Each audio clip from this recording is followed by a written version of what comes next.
galera! Tudo tranquilo? Bora começar mais uma aula? Para que vocês aproveitem da melhor forma, eu vou te dar algumas dicas. Antes de tudo, procure um ambiente adequado em que você se sinta confortável. Tenha cuidado com os ruídos, eles podem tirar a sua atenção no meio da aula. Ajuste o volume do seu dispositivo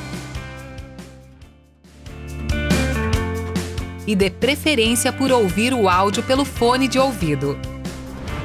Pegue papel e caneta para fazer anotações ou utilize seu computador ou smartphone para marcar pontos importantes da aula. Utilize o chat nos momentos adequados e colabore. Sua participação é muito importante. Mantenha o foco e atenção na aula e lembre-se de que o caminho até a residência dos seus sonhos está cada vez mais próximo. Aproveite e bora pra cima!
Um diferencial importante que a Medway tem é a relação bem próxima, né, que os professores têm com os alunos.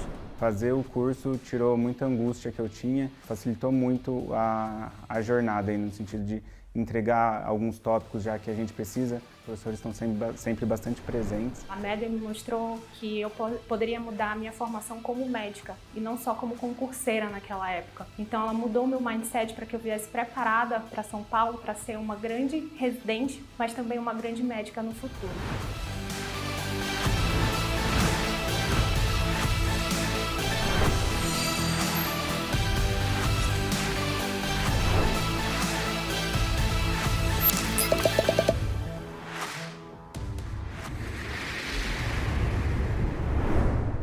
Oi, pessoal, tudo bem com vocês? Sejam bem-vindos a mais uma cobertura de provas aqui da Medway.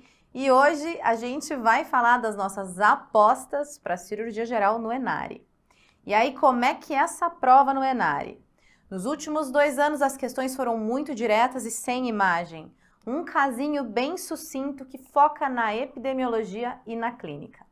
E aí, o que vale a pena você dar uma retomada no ENARE? Primeiro, câncer gástrico, depois colecistite aguda. Na sequência, doenças do esôfago, acalásia versus doença do refluxo. Trauma abdominal, o bom e velho, feridas, certo? Vamos começar com o nosso primeiro tema, então, câncer gástrico. Entenda que na epidemiologia é o câncer mais comum no Japão. E aí, o paciente típico é aquele homem mais idoso. Qual que é a importância, né, do câncer gástrico? É que tem uma alta mortalidade devido aos sintomas que são mais tardios. Então, qual que é o tipo histológico mais comum? Como vocês bem se lembram, é o adenocarcinoma. Só que, claro, não dá para ir para a prova só sabendo adenocarcinoma. Tem que lembrar do GIST, né, que tem aí a associação do proto-oncogene c-KIT ou CD117, e do linfoma MALT, que tem a associação com H. pylori. Fechou? Fora isso, fatores de riscos que a gente tem para câncer gástrico, começando pelos alimentares, é o consumo elevado de nitratos. Então, aqueles alimentos defumados e embutidos. Por isso, então, que é um câncer extremamente frequente lá no Japão. Alimentos de má qualidade também se relacionam ao câncer gástrico. Existem alguns fatores relacionados ao nosso paciente que são cirurgia gástrica prévia, principalmente a B2. Lembra aquela anastomose Billroth 2, que é a anastomose jejuno-gástrica? Certo, pessoal? Essa anastomose tem mais chance de complicar. Pólipos adenomatosos é a boa e velha sequência adenoma-carcinoma, que também vai estar presente aqui no câncer gástrico. Infecção por H. pylori, como a gente já falou ali no comecinho da epidemiologia, associado ao linfoma MALT e a anemia perniciosa. Tem também alguns fatores genéticos que a gente não pode esquecer quando fala de epidemiologia de câncer gástrico, que é a inativação dos genes, né? P16, P54 e APC, que são aqueles genes supressores de tumor. Tem o câncer gástrico hereditário, que vai estar relacionado com o CDH1. Sendo assim, o que mais a gente vai ter que lembrar desse tema? A classificação de Borman, que é uma classificação endoscópica, não é tomográfica, é endoscópica. Eu estou olhando para a lesão na endoscopia e estou vendo que o Borman 1, a lesão é polipoide. O Borman 2, a lesão é ulcerada. Borman 3, a lesão é úlcero infiltrativa, enquanto o Borman 4 é a linite plástica, então é um infiltrativo difuso. Olha lá mais uma vez, polipoide, ulcerado, úlcero infiltrativa e linite plástica, infiltração difusa. Borman não é a única classificação que você vai ter que saber de câncer gástrico. Tem a classificação histológica chamada de classificação de Lauren. E aí a gente tem dois subtipos, o intestinal e o difuso. Começando pelo intestinal, você vai lembrar que as células ficam em formação tubular ou glandular. E o paciente típico aqui do subtipo intestinal é aquele paciente mais idoso. O fator de risco mais importante, além da metaplasia intestinal, é a atrofia gástrica. Disseminação vai ser hematológica, tem ligação com instabilidade de microsatélites e mutação dos genes de supressão tumoral. Entenda que o subtipo intestinal é um tumor um pouco menos agressivo. Se você tivesse que escolher entre ter um subtipo intestinal ou difuso, você escolheria o intestinal. Agora, o subtipo difuso é mais problemático, o prognóstico é bem mais reservado, as células são em anel em sinete e o paciente típico é a mulher jovem. Captou porque o tumor difuso, ele vai ser mais agressivo? Tumor que dá em gente jovem costuma ser agressivo. O fator de risco associado são pacientes de tipo sanguíneo A. A disseminação aqui, diferente do intestinal que é hematogênica, é transmural e linfática. Tem a E-caderina diminuída e tem também associação com a inativação do P16 e do P53, de novo, aqueles genes de supressão tumoral. Então, subtipo intestinal mais bonzinho, subtipo difuso mais malvado. Segundo tema aí que você vai recordar é a colecistite aguda, principalmente os critérios de Tóquio. Não lembra dos critérios de Tóquio? Fica comigo para a gente recordar. Então, essa fisiopatologia ela vai estar presente em quase todo abdômen agudo inflamatório, porque tudo começa com uma obstrução que vai levar a uma inflamação, nesse caso da vesícula. Essa inflamação leva ao aumento das prostaglandinas que vai perpetuar a inflamação vigente, certo? No caso do apêndice é a mesma coisa, com a obstrução tem maior produção de muco, proliferação bacteriana. A diverticulite parte aí do mesmo princípio. Voltando então a falar um pouco da fisiopatologia e de quem é o paciente típico na colecistite aguda, a gente tem os 4 Fs, né? O female, então, é a mulher, 40, de aproximadamente 40 anos, fat, mais gordinha, e relacionado à fertility, fértil. Então, não se esquece que a paciente típica que vai ter um quadro de colecistite é uma mulher de meia idade, mais gordinha, multípara. E até pode acrescentar mais um F de antecedente familiar, ok? Como que é a clínica da doente com colecistite? ela vai ter dor no hipocôndrio direito, ela vai ter hiporexia, vai ter náusea, vai ter vômito e vai ser desencadeada por uma refeição gordurosa. E aí você me pergunta, beleza, Marina, mas isso aqui é basicamente cólica biliar, né? Sim, é cólica biliar. Mas quando a gente fala de colecistite, essa dor tem que ter mais de 6 horas de duração. E olha lá, a paciente vai ter sinais sistêmicos, então pode ter febre, pode ficar mais prostrada. Quando a gente vai dar o diagnóstico dessa colecistite, a gente usa então essa tríade maravilhosa aqui para dar o diagnóstico. Então A são os sinais locais de inflamação, B são sinais sistêmicos de inflamação, enquanto C são os achados radiológicos, certo? E olha lá, se a gente tem então um diagnóstico suspeito, é porque a gente tem A mais B ou A mais C, ou seja, tem os sinais locais de inflamação mais sinais sistêmicos, ou tem os sinais locais mais achados radiológicos. Uma vez que eu tenho um desses dois critérios, eu tenho uma suspeita de colecistite. Agora, se eu tenho sinais locais presentes, sinais sistêmicos presentes e achados radiológicos, o diagnóstico está feito, ok? Olha lá então, o que eu estou falando quando eu falo sinais locais de inflamação? Estou falando de Murphy positivo, seja no exame físico ou Murphy sonográfico, e estou falando aí de sensibilidade local à palpação, às vezes tem uma massa ou um plastrão palpável aí no quadrante superior direito do abdômen. Quando eu falo de sinais sistêmicos, fica muito claro que eu estou falando de febre, estou falando de PCR elevado e leucocitose. Agora, achados radiológicos é tudo que você encontra no ultrassom que mostre pra gente que pode ser colecistite, como líquido perivesicular, como um cálculo impactado no infundíbulo, fazendo aquela sombra acústica posterior, paredes espessadas, ou também até o espessamento, densificação da gordura em volta ali da vesícula, ok? E não se esquece que na colecistite aguda, o exame de escolha é o ultrassom. Combinado? Manejo da colecistite aguda, você tem um manejo básico que é para todo mundo, que são as medidas gerais. E aí eu tô falando de hidratação, antibiótico terapia e jejum. Precisa ficar de olho nas complicações. Todo caso em que tiver complicação, é sua obrigação operar em até 96 horas. E quando eu tô falando de complicação, tô falando de colecistite gangrenosa, abscessos hepáticos, colecistite enfisematosa e perfurações mais graves dessa vesícula que levam até a pneumoperitônio. E aí, agora vem o bizu, né? Aquelas medidas iniciais que eu comentei, hidratação, antibiótico e jejum é para todo mundo. Só que aí vem os critérios de Tóquio para estratificar o risco e indicar o melhor manejo.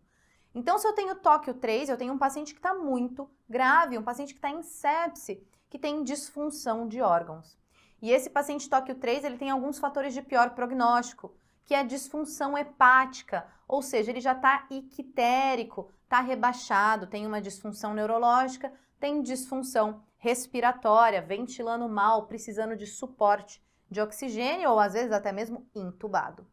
O Tóquio 2 é o paciente que tem o plastrão palpável, sugere até talvez um abscesso ali, tem uma leucocitose maior do que 18 mil, tem um quadro que já está subagudo, tem mais de 72 horas e tem sinais de complicações locais como a colecistite enfisematosa, o próprio abscesso que eu comentei, líquido perivesicular. Quando eu falo de Tóquio 1, é todo o resto. É o paciente perfeito, é o paciente que eu quero operar, o Dani quer operar, ok? E olha lá, agora a gente já sabe qual que é a estratificação de risco do nosso paciente, a gente vai dar o tratamento, entendeu? Então me acompanha. Se eu estou falando de um Tóquio 3, se você tiver os fatores de pior prognóstico, que é disfunção neurológica, disfunção hepática e disfunção respiratória, você vai postergar a sua cirurgia e vai fazer uma colecistostomia. Agora, se você tiver num grande centro, se você tiver um paciente com um bom shape, né, status performance bom, você pode até arriscar partir para a cirurgia, certo? Mas, via de regra, parte para a colecistostomia, tira o paciente da urgência estabiliza e opera num segundo momento. Se eu estou falando de um paciente que é um TOCIO 2, se ele tem um status performance bom, maravilha, manda para a cirurgia e resolve o caso. Agora, se ele tem um status performance ruim, você segura um pouquinho. Espera 24, 48 horas de medidas de suporte. Se ele melhorar, maravilha, você pode até fazer a cirurgia dele na urgência ou deixar para fazer de maneira eletiva. Agora, se ele piorar nessas 24, 48 horas, aí você lança a mão também da colecistostomia e espera o processo esfriar. Todos os pacientes TOCIO 1, que são aqueles pacientes perfeitos, como eu comentei, você vai fazer a colecistectomia na urgência, idealmente em menos de 72 horas. Combinado? Agora, falando das doenças benignas do esôfago, vamos lembrar a diferença de acalásia para a doença do refluxo. Para começar a nossa conversa, acalásia é um distúrbio do peristaltismo. Então, não tem o relaxamento do esfíncter esofagiano inferior. E pode ter duas etiologias, primária ou secundária. Mas, independente da etiologia, o que acontece é uma degeneração dos plexos de Auerbach. Quando eu falo da etiologia primária, estou falando de uma coisa que acontece mais em países desenvolvidos. Quando eu estou falando de uma etiologia secundária, estou falando da doença de Chagas, né, que é bastante prevalente aqui no Brasil. E qual que é o quadro clínico da acalásia? Pessoal, esse paciente vai se apresentar para você queixando de uma disfagia progressiva associado a uma perda ponderal lenta. E é aqui que está a diferença para quando você vai pensar em câncer. A perda ponderal no câncer não é lenta, tá? O paciente que tem câncer de esôfago, ele tem disfagia progressiva, mas a perda ponderal dele é rápida por conta da própria doença catabólica, ok? Aqui a perda ponderal é lenta porque o paciente não consegue mais comer. Ele vai ficar regurgitando o que ele comer, ele vai apresentar uma tosse crônica e aí, tardiamente, esse paciente pode sim se apresentar com um SEC de esôfago por conta da parada desse alimento ali nesse esôfago, certo? Causa uma metaplasia do epitélio esofágico. E olha lá como que a gente vai dar o diagnóstico. Não se esqueça que o padrão ouro para você dar o diagnóstico de acalásia é a esôfago-manometria. Ou seja, você vai ver qual que é a pressão desse esfíncter esofagiano inferior. Mas eu te pergunto, você acha que é um exame extremamente disponível? Não é. Uma vez que não é muito disponível, a gente lança a mão de outros exames, como o raio-x de tórax e a esofagografia baritada. Olha lá. Imagem que cai pra caramba na sua prova. A famosa imagem em chama de vela ou bico de pássaro, tá? Olha só, aqui tá a estenose, ou seja, o esfíncter esofagiano inferior que não tá abrindo. E tudo para cima tá dilatando, esse esôfago tá ficando grandão. O mesmo acontece aqui. E é óbvio que isso aqui, essa dilatação esofágica, tem uma classificação. E eu te pergunto, você lembra da classificação de Rezende Mascarenhas? Olha lá, você precisa saber para dar conduta na sua prova. E o que Rezende se baseou para fazer essa classificação? No diâmetro que esse esôfago tem na esofagografia baritada, ou seja, este diâmetro. Então me acompanha. Eu tenho aí um Rezende 1 quando o diâmetro é até 4 centímetros, ou seja, é um esôfago normal. Eu tenho um Rezende 2 quando vai de 4 a 7 centímetros. Já tenho aí sinais de um esôfago discinético. O Rezende 3 vai de 7 a 10 e aí já mostra uma franca dilatação. Então tem uma doença importante em andamento. Quando eu falo do Rezende 4, são aqueles esôfagos enormes com mais de 10 centímetros de diâmetro, ou seja, o famoso dólico mega esôfago, certo? Importante você saber a classificação de Rezende porque é ela que vai te dar o seu manejo, o seu tratamento. Olha lá, se eu estou falando de um quadro de acalásia leve, né, de um Rezende 2, eu posso tentar tratamento medicamentoso com nitrato sublingual.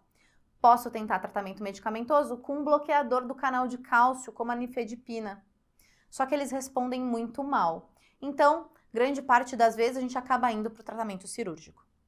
Se eu estou falando de um paciente de alto risco, né, que tem aí um esôfago que está dilatando, a doença está em processo de acontecimento, eu posso partir para toxina botulínica, certo? Para tentar relaxar esse esfíncter esofagiano inferior que não relaxa. Se eu estou falando ali de casos refratários, ou seja, fiz medidas clínicas, não funcionou, apliquei a toxina botulínica nesse esfíncter, ele não relaxou, eu parto para a abordagem cirúrgica. Em casos onde a classificação de Rezende é 1 ou 2, eu posso primeiro fazer uma coisinha menos agressiva, ou seja, tentar fazer a dilatação endoscópica desse esfíncter, ok? Então, quando eu tenho um diâmetro até 4 ou de 4 a 7, posso lançar mão dessa conduta endoscópica. Agora, se eu estou falando de um grau 2 e 3 em pacientes jovens, aí a coisa muda um pouco de figura, porque a doença vai seguir, né, em progressão. Você parte para cardiomiotomia a Heller, que é onde a gente basicamente faz um estiramento aí desse esfíncter esofagiano inferior e dá uma largada nele. Lembrando que a maior complicação, a complicação mais possível da cardiomiotomia Heller, é a própria doença do refluxo gastroesofágico. Em casos de dólico megaesôfago, não tem o que fazer. Não adianta ficar fazendo botox, medida clínica, vai ir lá e arrebentar o esfíncter esofagiano inferior? Não, né? Ele já tem um esôfago gigantesco, dilatado e afuncional, que não funciona mais, então você vai partir para esofagectomia, certo? Seguindo nossa linha de raciocínio, vamos falar da doença do refluxo. Então, olha a diferença da acalásia para a doença do refluxo. Enquanto na acalásia eu tenho um esfíncter esofagiano inferior que não relaxa, que está lá apertado, esturricado, aqui na doença do refluxo eu tenho um esfíncter que está largo, que está frouxo, um esfíncter que está relaxando quando não deve, certo? Pode ter hérnia de hiato associado e também entenda que a doença do refluxo está associada com pacientes que têm fatores de risco para aumentar a pressão intraabdominal. Então, obesos, DPO-cíticos, pacientes com tosse crônica, certo?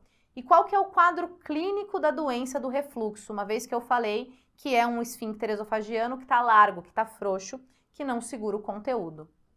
Sintomas típicos, então, são regurgitação, pirose, aquele conteúdo gástrico vai ficar refluindo para dentro do esôfago, porque o esfíncter não está segurando e vai causar os sintomas típicos, que vão piorar quando o paciente deita, por conta puramente aí da gravidade.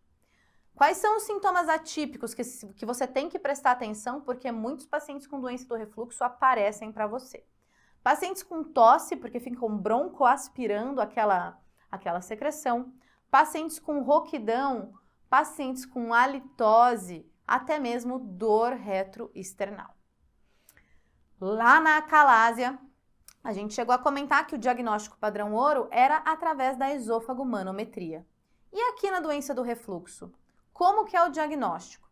Primeiro que ele é clínico, tá? Paciente que tem pirose e regurgitação tem aí indicação de fazer uma prova terapêutica com IBP. Quando você pensar em exame complementar, o padrão ouro é a pH-metria, onde vai passar aquela sonda que vai ficar medindo o pH do estômago do paciente, do esôfago do paciente, perdão, por 24 horas. É o padrão ouro e é um exame importante para confirmação pré-operatória. Só lembrando que a impedância pH-metria tem uma acurácia superior à pH-metria, porque aqui ele não detecta só o refluxo ácido, detecta também o refluxo alcalino, ok? E aí você me pergunta, Marina, mas e a endoscopia? Que horas que eu faço endoscopia no doente com doença do refluxo? E eu te digo, vai fazer só se ele tiver sinais de alarme. E o que é sinal de alarme? Lembra comigo, paciente que é mais velho, paciente com mais de 45 anos, paciente que tem refratariedade ao tratamento ou sintomas de longo prazo, certo? Entenda, endoscopia não tem finalidade de dar diagnóstico, certo? ela vai ver o quê? Complicações, certo? Vai dar diagnóstico diferencial, mas não diagnostica a doença do refluxo. Falando em endoscopia, né? Lembra da classificação de Los Angeles aqui na doença do refluxo? Essa você olha para dentro do esôfago e gradua como que tá a erosão. Olha lá. Eu vou ter um Los Angeles A quando eu tenho uma ou mais erosões de até 5 milímetros. O Los Angeles B já muda, são erosões maiores do que 5 milímetros, mas que não são contínuas, certo? Los Angeles C tem erosão contínua em menos de 75% da circunferência do esôfago. E o Los Angeles D, pessoal, é desgraça. Já tem erosão pegando quase que a circunferência inteira do esôfago. Olha lá. Los Angeles A, bem tranquilo. Los Angeles B já começa a ter o aparecimento de múltiplas erosões. Los Angeles C, a gente vê as erosões, mas elas pegam menos do que 75% da circunferência. E o Los Angeles D já é catastrófico. E quais que são as complicações dessa doença do refluxo? Primeiro, a esofagite de refluxo, que pode levar a uma estenose péptica, pode levar a úlcera esofágica e o mais importante, leva ao famoso esôfago de Barré, que é um fator de risco importantíssimo para adenocarcinoma de esôfago. Lembraram? Então, vamos tratar o doente com doença do refluxo. Primeiro de tudo, medidas comportamentais. Vai pedir para fracionar refeições, vai pedir para não deitar logo depois de comer, ok? Vai passar para ele os inibidores da bomba de próton ou até mesmo bloqueadores de H2 por 8 semanas. Se esse paciente volta para você com refratariedade dos sintomas, você pode sim dobrar essa dose. E aí, quando que a gente vai optar por operar o doente que tem doença do refluxo? Quando tiver feito o tratamento certinho, né, com os IBPs e mesmo assim continuar apresentando sintomas, quando os sintomas forem recorrentes e quando a gente tiver as complicações que eu já comentei, estenose péptica, esôfago de Barré, gastrite alcalina. E olha lá, o pré-operatório é mandatório que tenha uma pH-metria confirmando a doença do refluxo e uma esôfago-manometria, porque eu não sei se vocês se lembram da cirurgia que a gente faz para corrigir doença do refluxo. A gente tem que ter certeza que o esfíncter esofagiano inferior desse paciente está frouxo, para poder partir para o tratamento, que é a fundoplicatura a Nissen. Lembra que a gente vai pegar o bumbumzinho do estômago e vai virar em volta do esôfago, fazendo uma nova válvula anti-refluxo. O bumbum do estômago, né, faz aí o fundo do estômago, faz o papel do esfíncter esofagiano inferior, que está frouxo. É por isso que é tão importante você ter o quê? A esôfago-manometria. Porque se você vem e faz uma válvula nova em cima de uma válvula que já funciona, aí o paciente vai ficar com acalásia, certo?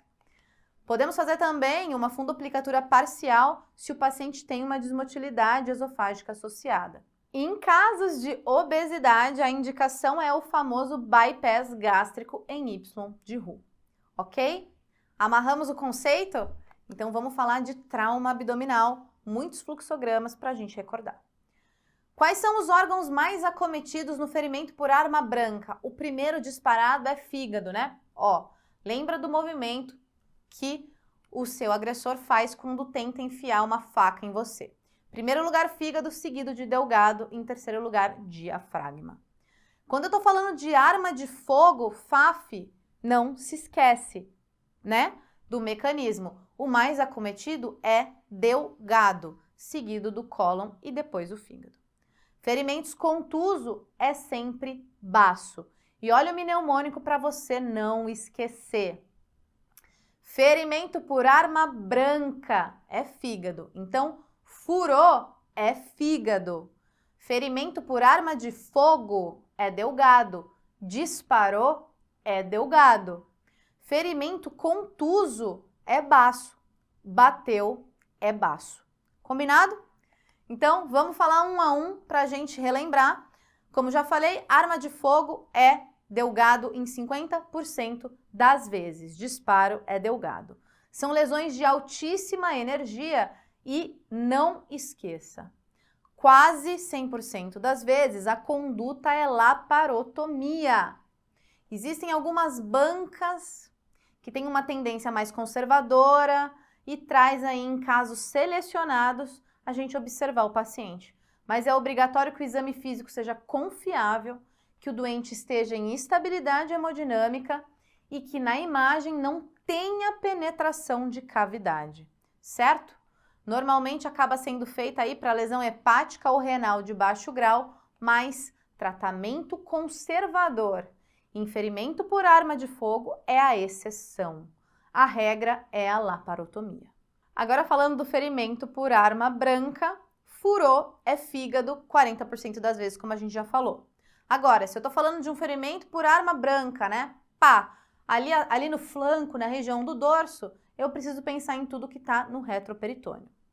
E vamos relembrar as indicações de laparotomia imediata. Evisceração, instabilidade hemodinâmica, peritonite, sangramento franco pela sonda nasogástrica ou no toque retal e empalamento. Olha o fluxograma. Fica calmo e vem comigo. Se eu tenho um ferimento por arma branca na parede anterior, eu posso ir para a laparoscopia? Posso. Mas olha só, eu posso fazer a exploração digital e usar o FAST, certo? Fiz exploração digital, não penetrou a cavidade? Maravilha, cuidado e vai para casa. Agora, fiz a exploração digital, meu dedo entrou e sentiu alça. O FAST é positivo? É porque penetrou. Aí, pessoal, você tem duas opções. Via de regra é tomografia. Tomografia você trata conforme o que tem na sua tomo. Ou seja, lesocólon você trata de acordo, lesofígado, rim, ok? Tratamento vai conforme a lesão. A outra maneira de você seguir aqui, a partir do momento que você encontra uma penetração, uma violação da cavidade, é você manter o paciente em observação, fazendo hemograma seriado, exame físico seriado e sinais vitais. Se não tem nenhuma alteração, você até pode pensar em dar alta para o doente. Agora, se em algum momento esse abdômen virar cirúrgico no seu exame físico ou ele piorar os laboratórios, você manda ele para a laparotomia, certo?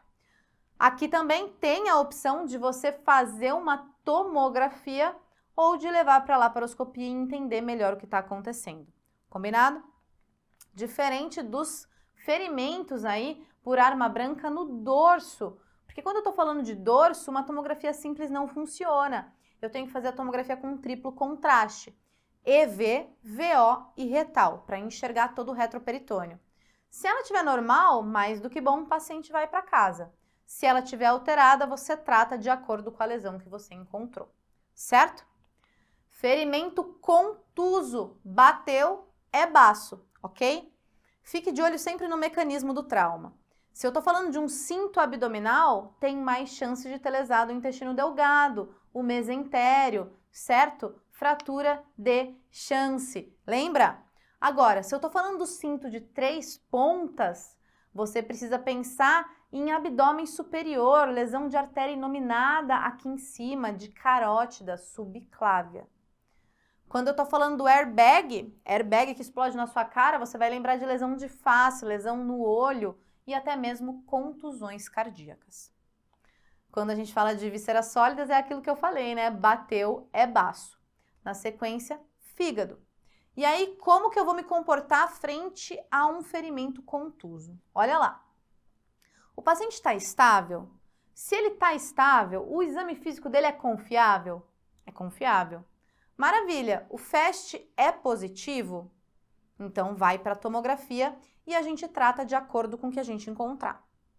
Se o FAST for negativo, eu tenho a opção tanto de mandar para a tomografia para tentar entender melhor, se eu ficar com receio, ou observar o nível neurológico do paciente, ver como ele fica e depois dar alta.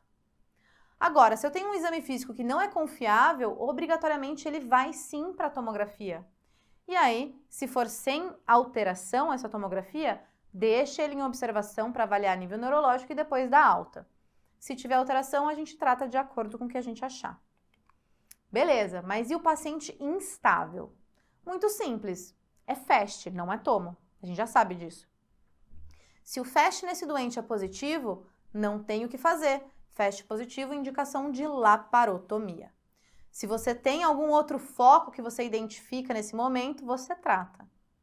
Se o FAST vier negativo, aí você tem que procurar outro foco. E se não encontrar, você estabiliza o doente e manda para a tomografia o mais rápido possível. Fechado? Combinado? Último tema aí da nossa aposta pro Enare esse ano, feridas. Fases da cicatrização, vamos relembrar? A primeira fase é inflamatória.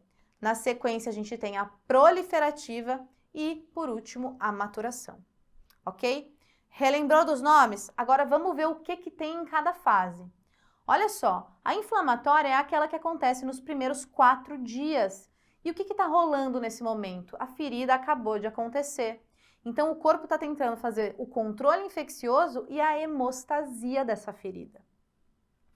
Que célula que vai lá e faz o controle infeccioso e faz hemostasia? Neutrófilo, primeiro de todos, certo? E na sequência, o macrófago vem para fazer o controle infeccioso geral. E quem manda aqui no momento da fase inflamatória é esse macrófago. Qual que é o problema que pode ocorrer nessa fase? Sangramento, a hiperatividade inflamatória e infecção, certo? Uma vez que o que a gente está tentando fazer aqui nessa fase é a hemostasia e controle infeccioso, os maiores problemas são sangramento e infecção. Na segunda fase, que é a proliferativa, ela vai durar mais tempo, né? Vai do 2º ao 21º dia. E quais que são as etapas nesse momento? A gente está proliferando, está tentando construir o tecido novo que vai fechar essa ferida, certo? Então, está rolando angiogênese, fibroplasia e epitelização. Qual que é a célula principal atuando aqui na fase proliferativa? É o famoso fibroblasto, né? E ele está montando a matriz inicial, que é feita de colágeno tipo 3, que é mais elástico, né? Não se esqueça que o que está acontecendo aqui é fibroplasia, está tentando formar a cama de cobertura dessa ferida. Quais são os problemas nessa fase? Principalmente anomalias na cicatriz e formação de neoplasia em cima deste local. Seguindo para a fase de maturação, olha lá, ela vai até 1 ano. 1 ano pode estar ocorrendo a maturação. E o que acontece aqui é a contratura da ferida e a remodelação. E quem manda nesse momento é o miofibroblasto. Faz sentido quando a gente está pensando em contratura, contração da ferida, certo? E a matriz, ela deixa de ser de colágeno tipo 3, que é mais elástico, e passa a ser de colágeno tipo 1, que é mais resistente. O problema associado nessa fase de maturação são anomalias, contraturas e também neoplasias, certo? Quais são os fatores que vão influenciar na cicatrização da ferida? Esses daqui que vocês já conhecem, né? Infecção, isquemia de borda, diabetes mellitus, radioterapia ou radiação ionizante, idade avançada, desnutrição, deficiência de vitaminas e uso de drogas, principalmente os glicocorticoides. Só para a gente fechar, vamos relembrar do queloide, que é aquela cicatrização anormal, que não vai respeitar a borda da ferida e não vai diminuir com o tempo, certo? E habitualmente ele está localizado aqui em cima, né, na clavícula, no tronco, nos membros superiores, na face. E costuma ser mais prevalente, sim, na população de pele escura. Porém, tem aí uma susceptibilidade genética associada. Como que eu vou tratar o queloide, né? É chato porque tem uma taxa de recorrência muito elevada, mas, via de regra, a gente faz excisão e braquiterapia. Ou excisão e infiltra corticoide nessa lesão, certo? Nesse local. Quando eu falo de cicatriz hipertrófica, eu estou falando de uma cicatrização anômala, mas que respeita as bordas da ferida. e que pode sim regredir com o tempo, diferente do queloide. As áreas mais acometidas são áreas que a gente flexiona, né? Então faz sentido que a cicatriz fique dessa maneira. Como que a gente previne a cicatriz hipertrófica? Muito simples, a gente evita tensão na ferida que está cicatrizando. Como que a gente vai tratar a cicatriz hipertrófica? Fazendo corticosteroides no local, usando aqueles curativos de silicone que protegem, usando às vezes até mesmo radiação local e compressão contínua. Assim como o uso dos retinoides tópicos e uma série de soluções como a bleomicina, interferon gama e fluoracil. Certo? Pegamos tudo aí? Estamos de olho? Então, ó, fique de olho no nosso canal nas dicas de última hora, domingo às 14 horas. Certo? Vem com a gente que tá tudo dominado.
Um diferencial importante que a Medway tem é a relação bem próxima, né, que os professores têm com os alunos. Fazer o curso tirou muita angústia que eu tinha, facilitou muito a jornada, aí, no sentido de entregar alguns tópicos já que a gente precisa. Os professores estão sempre bastante presentes. A Medway me mostrou que eu poderia mudar a minha formação como médica e não só como concurseira naquela época. Então ela mudou o meu mindset para que eu viesse preparada para São Paulo para ser uma grande residente, mas também uma grande médica no futuro.